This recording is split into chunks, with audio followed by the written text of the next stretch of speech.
MPA আগন্তুক ইলেকশ্যনক এইটোতো খাটাং কথা আৰু সেই আমি APHRC-টো এটা আমাৰ এটা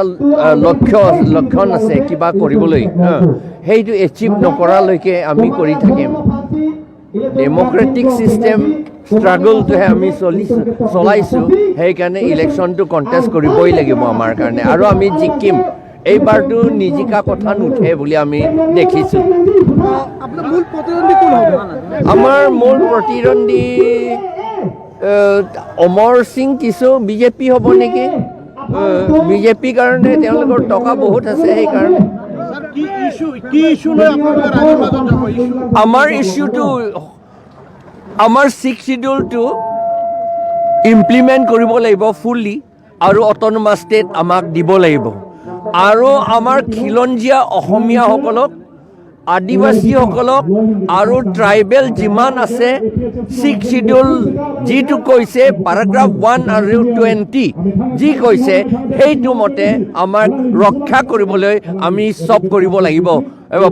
মতে আইন মতে আমি কৰিব লাগিব আৰু আইনত লিখা আছে আমাক প্ৰটেকশ্যন কৰিবলৈ সেইকাৰণে আমাৰ যিমান ট্ৰাইবেল ইয়াত আছে বড়ো হওক গাৰো হওক খাচী হওক ৰেংমা নাগা হওক কুকি হওক ডিমাচা হওক শ্যাম হওক সকলো আমাৰ ট্ৰাইবেলসকলক আমাক প্ৰটেক্ট কৰিব লাগিব আদিবাসীসকলক আৰু অসমীয়া খিলঞ্জীয়াসকলক আমি প্ৰটেকশ্যন কৰিবলৈ আমি কাম কৰিম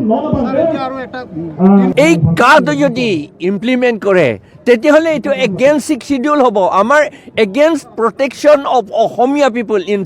এইটো ট্ৰাইবেল বুলি কথা নহয় আমাৰ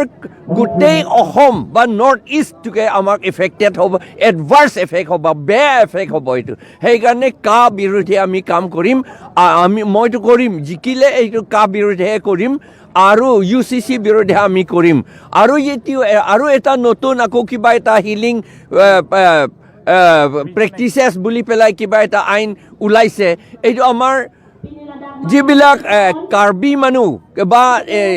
ট্ৰাইবেল মানুহ নিজৰ ধৰ্ম মতে কৰে সেইবিলাকৰ কাৰণেতো বৰ কষ্ট হ'ব আমাৰ অন্য ধৰ্ম লোৱাসকলকো কষ্ট হ'ব এইটো তেওঁলোকৰ এগেইনষ্টত হ'ব সেইকাৰণে এইটো আইন বিৰোধে আমি কাম কৰিম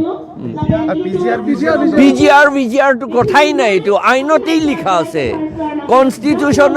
কনষ্টিটিউশ্যন বুলি নহয় এইটো আছাম লেণ্ড ৰেভিনিউ ৰেগুলেশ্যন 86 মতে আছে সেইকাৰণে PGR পৰাটো এইটোতো আপুনি নন ট্ৰাইবেল বুলি কথা নহয় এইটো PGR পৰাটো এনক্ৰোচাৰ্ছসকলকতো ইভেকশ্যন কৰিবই লাগিব এবাৰ কিমান ভোটত জয় হ'ম বুলি ভাবিছে আমাৰ বোধহয় 3 লাখ 4 লাখ মান হ'ব কাৰণ আমাৰ ভোটটো বাঢ়িছেতো 4 লাখ লৈ পেলাই বোধহয় আমি জিকিম আৰ্টিকল 244 অট'নমাছ ষ্টেট সেইটো কাৰণে আমি কৰিম এইটো দিবই লাগিব আমাক কাৰণ এইটো আমাৰ কনষ্টিটিউশ্যনেল ৰাইট এইটো